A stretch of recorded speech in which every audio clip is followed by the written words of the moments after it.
आप लोग यहाँ पर हैं, जान ही रहे हैं। जन आक्रोश चौपाल का जो मुख्य हम लोग का रीजन है इसको करने का, जो जनहित का मुद्दा है, जो भी मुद्दा है उनको जानने का कोशिश करना है और उसको समस्या का समाधान करने के लिए हम लोग जन आक्रोश चौपाल का आयोजन किए हैं। जो भी लोग हैं, जैसा कि आप जान ही रहे हैं कि बेरोजगारी चरम सीमा पर है, यहाँ नौकरियां नहीं है, लोग पलायन करने को मजबूर हैं और शिक्षा के क्षेत्र में भी हमारा बिहार बहुत पीछे है। शिक्षा को लेकर हो या फिर रोजगार को लेकर हो, हम लोग को पलायन करना ही पड़ रहा है। पलायन करने पे हम लोग मजबूर हैं। बिहार में ना ही अच्छे कॉलेजेस हैं और ना ही बड़े बड़े इंडस्ट्री है जहां लोग रोजगार अपना पा सकें।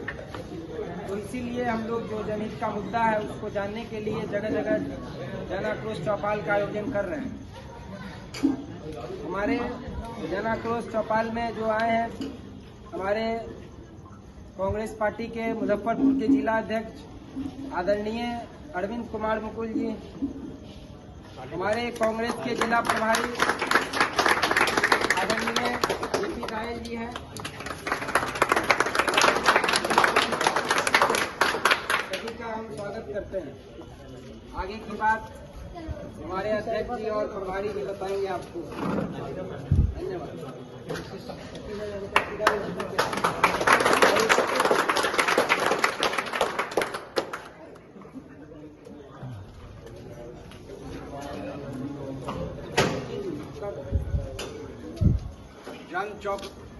जन आक्रोश चौपाल के वार्ड नंबर 43 बिंदेश्री कंपाउंड पक्की सराय चौक के अध्यक्षता कर रहे NSY के जुझारू कर्मठ नेता भाई आदिल जी, उपस्थित अखिल भारतीय कांग्रेस कमेटी के जिला प्रभारी जो राजस्थान से सीकर डिस्ट्रिक्ट से चलकर कई दिनों से इस जिला में संगठन को और जो भी कार्यक्रम अखिल भारतीय कांग्रेस कमेटी के राष्ट्रीय अध्यक्ष आदरणीय मल्लिकार्जुन खड़गे जी और प्रतिपक्ष के नेता जननायक राहुल गांधी जी के निर्देश पर बिहार में 26, 27, 28 तारीख को जन आक्रोश चौपाल लगाने का निर्देश दिया गया है। उसके तहत सभी प्रखंड में 16 प्रखंड है, सभी प्रखंड में चौपाल लगाए गए। आज अंतिम तारीख है और यह अंतिम प्रोग्राम है जो आदिल भाई के अध्यक्षता में हो रही है। उपस्थित हमारे बड़े भाई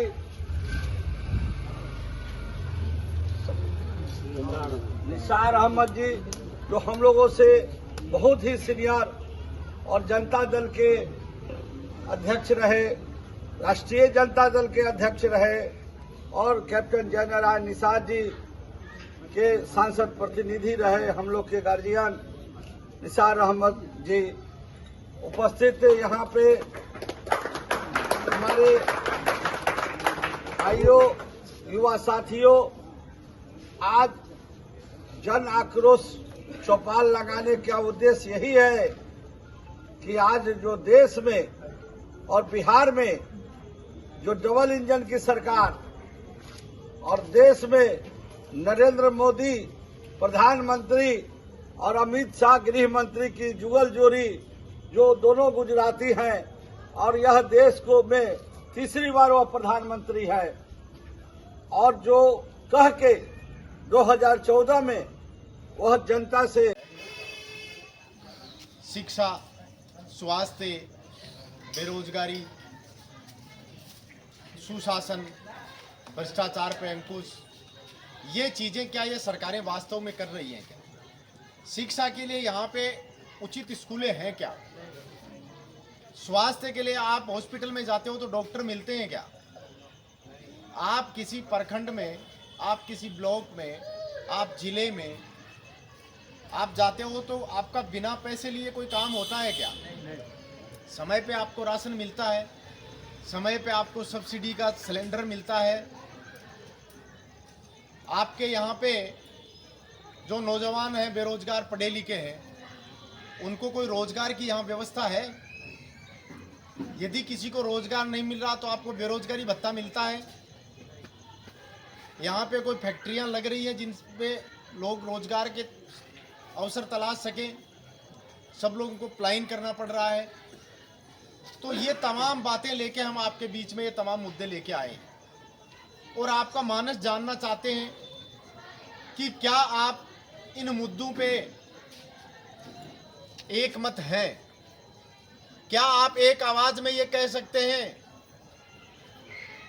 कि ये जो सरकार है आपके बिहार की, वो गूंगी बहरी सरकार है, वो भ्रष्टाचार की बुनियाद पे पनप रही सरकार है, जिसमें भ्रष्टाचार, बेईमानी, अत्याचार, लूट खसोट, इस तरह के अपराध चरम सीमा पे हैं।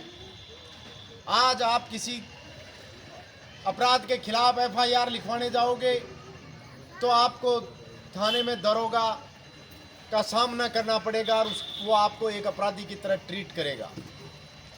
और यदि फिर भी आप अपराध उसके खिलाफ रिपोर्ट दर्ज कराएंगे तो कुछ न कुछ आपको उसको पे करना पड़ेगा और वो पैसा सीधा सरकार के खजाने में पहुंचेगा। इससे बड़ा न्याय इस बिहार की जनता के साथ और कोई हो नहीं सकता। आज बेरोजगारों को अपने रोजगार के लिए, अपनी रोजी रोटी के लिए इस देश से बाहर पलायन, इस राज्य से, देश से बाहर पलायन करना पड़ रहा है। काहे की सरकारें, हम सवाल करना चाहते हैं इन सरकारों से। लेकिन उसके लिए दोषी हम भी हैं। जब सरकार बनती है तो आपको नए नए शब्द बाग दिखाए जाते हैं। जब चुनाव का समय आता है तो मुख्य मुद्दे क्या होने चाहिए आपके हिसाब से? आपके हिसाब से चुनाव के मुद्दे क्या होने चाहिए? शिक्षा का मुद्दा होना चाहिए, स्वास्थ्य का मुद्दा होना चाहिए, बेरोजगारी, भ्रष्टाचार, सुरक्षा, सामाजिक सुरक्षा, ये तमाम तरह के मुद्दे होने चाहिए। लेकिन हम लोग क्या करते हैं कि वोट देते हैं धर्म के नाम पे, जात के नाम पे, भाई भतीजावाद के नाम पे। और ये जो देश में बेईमान लोगों की जो फौज है, अभी जो शासन पे कब्जा कर रखा है जिन्होंने, वो इस चीज को समझ चुके हैं और उसका वो सीधा इम्प्लीमेशन इस रूप में कर रहे हैं कि 4.5 साल आपको लूटेंगे, आपके पसीने की गाड़ी कमाई अपने दोस्तों अडानी अंबानी को पहुंचाएंगे और 6 महीने में वो हिंदुस्तान पाकिस्तान करके, हिंदुस्तान मुसलमान करके, हिंदू मुस्लिम करके, मंदिर मस्जिद करके आप लोगों को लड़ाएंगे, झगड़ाएंगे और एक अपना उल्लू सीधा करके फिर से सरकार पे काबिज होना। यही सच्चाई। इसलिए साथियों, आपको इन बेईमानों की चाल समझनी होगी और जो वास्तव में जो मुद्दे हैं उन मुद्दों पे आपको काम करना होगा और वो मुद्दे आपको गली गली, चौक चौक, घर घर लेके जाना होगा। जना को चौपाल का मतलब हम यहाँ करके इतीसरी कर दें, इससे नहीं होने वाला कुछ भी। आपको ये हर घर तक ये बात समझानी होगी, हर मतदाता तक और हर धर्म में, हर जात में। आपको मुसलमान से डरा के हिंदू का वोट लिया जा रहा है, हिंदू को डरा के मुसलमान का वोट लिया जा रहा है और उनको आपस में लड़वाया जा रहा है। आज मैं बहुत ही भावुक मन से हमारे पहलगांव में जो घटना घटी उसमें हताहत लोगों को विनम्र श्रद्धांजलि अर्पित करना चाह रहा हूं ऑल इंडिया कांग्रेस कमेटी की तरफ से। और इस सरकार से बहुत मजबूत शब्दों में मांग कर रहा हूं कि अब हमें बरगलाने की जरूरत नहीं है। हम आपकी चाल समझ चुके हैं। हमले की उच्च स्तरीय जांच होनी चाहिए और दोषियों को कड़ी से कड़ी सजा मिलनी चाहिए। हमें अफसोस है इस बात का, हमें शर्मिंदगी महसूस होती है कि जो लोग सरकारी संचालित करते हैं वो इस हमले में भी अपनी राजनीतिक रोटियां सेकने का काम कर रहे हैं। इससे बड़ा दुस्साहस इस देश में और कोई हो नहीं सकता। जब हमला हुआ तो उसके थोड़ी देर बाद में मीडिया चैनलों पे चल रहा था कि धर्म देख के उसको मारा गया। अरे भाई, हमला हुआ है, मरने वाला न हिंदू था न मुसलमान था, वो एक हिंदुस्तानी था। उसके बावजूद ये लोग अभी हिंदू मुस्लिम में उलझे हैं, इनको कोई चिंता नहीं है उस हमले की। एक बार पुनः आप तमाम लोगों का बहुत बहुत धन्यवाद। आपने मान सम्मान दिया, इज्जत बख्शी, उसके लिए हम आपका तहे दिल से आभारी हैं। जय हिंद।